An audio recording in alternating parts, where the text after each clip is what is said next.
दोस्तों कई बार हमारे साथ ऐसा होता है कि हम ऐसे खूब बकबक करते हैं, पर जब बात आती है अपने से बड़ों से बात करने की तो हम उनके सामने हिचकिचाने लगते हैं। हम उनके सामने बोल ही नहीं पाते, हमारा शरीर कांपने लगता है, अचानक से हमारा शरीर डरने लगता है। दोस्तों ऐसा हमारे साथ इसलिए होता है कि जब हम अपने से किसी बड़ों से बात करने की कोशिश करते हैं तो हम सोचने लगते हैं कि उससे बात करें या न करें, कहीं वो हमारी बात पर गुस्सा न करने लगे। बस यही सोचकर हम शांत बैठ जाते हैं। दोस्तों कई बार ऐसा होता है कि हम अपने शिक्षक से बहुत कुछ पूछना चाहते हैं, पर डर और शर्म के कारण हम उसे कुछ पूछ नहीं पाते और शांत बैठ जाते हैं और मन की बात मन में ही रह जाती है। अगर आप भी किसी से खुलकर बात नहीं कर पाते हैं तो ये वीडियो आपके लिए ही है। तो चलिए गौतम बुद्ध के इस छोटी सी कहानी से हम इसे समझते हैं। दोस्तों एक बार की बात है, एक छोटे से गांव में एक आदमी रहता था जिसका एक लड़का था। वो लड़का बड़ा ही शर्मिला था, वो किसी से बात करने में बड़ा ही डरता था, वो किसी से खुलकर बात ही नहीं कर पाता था। उसके पिता उसके इस हरकत से बड़े ही परेशान रहते थे और चिंतित रहते थे कि मैं जब न रहूंगा तो इसका क्या होगा। उसके पिता की एक दुकान थी, वो लड़का उस दुकान पर बैठता था। अगर कोई चालाक व्यक्ति उसके दुकान पर आता था तो उसको बेवकूफ बनाकर महंगी चीजें सस्ते में लेकर चला जाता था। इसके लिए उसके पिता उसे खूब डांटते थे और कभी कभी तो मार भी देते थे। कहते थे कि दुनिया इतनी आगे निकल चुकी है और तुझे कब अक्ल आएगी नालायक। वो लड़का पिता की बात चुपचाप सुन लेता पर उनसे कुछ बोल नहीं पाता। एक बार उसके पिता बाहर चले जाते हैं सामान लाने के लिए, तभी चार चालाक आदमी उसके दुकान पर आते हैं और कहते हैं कि हमें तुम्हारे पिताजी ने भेजा है। ऐसा कहकर उस लड़के की दुकान से सारा कीमती सामान वो लेकर भाग जाते हैं। वो लड़का निश्चिंत रहता है और सोचता है कि पिताजी ने ही भेजा होगा। फिर जब उसके पिता दुकान पर आते हैं तो उससे पूछने लगते हैं कि ये सारी सामान कहाँ गई। फिर वो लड़का अपने पिता से कहता है कि वो चारों आदमी को आपने ही भेजा था ना, वही सब सामान लेकर गए हैं। पिता यह सुनकर उस पर खूब गुस्सा होते हैं और उसे बहुत मारते हैं और कहते हैं नालायक, वो तुझे बेवकूफ बनाकर चले गए हैं, निकल जा मेरे घर से, फिर कभी अपनी शक्ल मत दिखाना। वो लड़का रोते रोते वहाँ से चला जाता है और वो खुदकुशी करने की सोच लेता है। वो लड़का रास्ते में जा ही रहा था, तभी गौतम बुद्ध के आश्रम में रहने वाले एक महात्मा भिक्षु उसे देख लेते हैं और कहते हैं बेटा तुम क्यों रो रहे हो, क्या परेशानी है, मुझे बताओ, शायद मैं इसमें तुम्हारी कुछ मदद कर सकता हूँ। तब वो लड़का कहता है गुरुवर,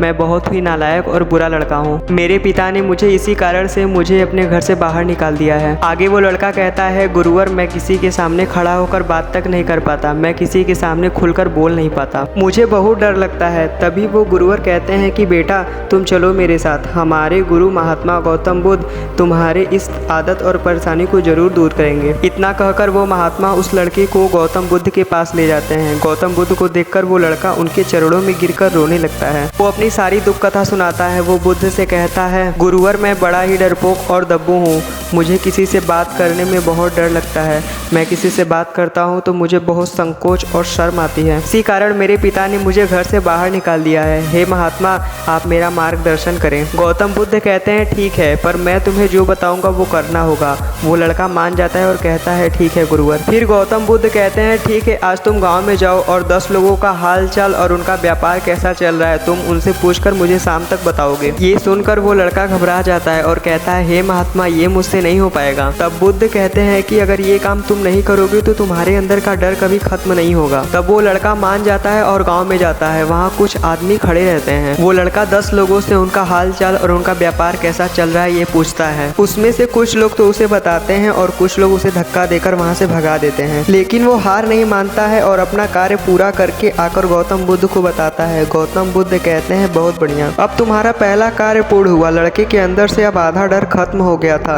अब गौतम बुद्ध कहते हैं अब तुम मेरी दूसरी बात सुनो। तो तुम्हारा दूसरा काम यह है कि तुम आश्रम में सभी भिक्षुओं को जल के महत्व के बारे में समझाओगे। ये सुनकर लड़का चौंक जाता है और कहता है हे गुरुवर, ये मुझसे नहीं हो पाएगा। तब बुद्ध कहते हैं कि अगर तुमसे ये नहीं होगा तो जाओ, तुम अपने घर जाओ।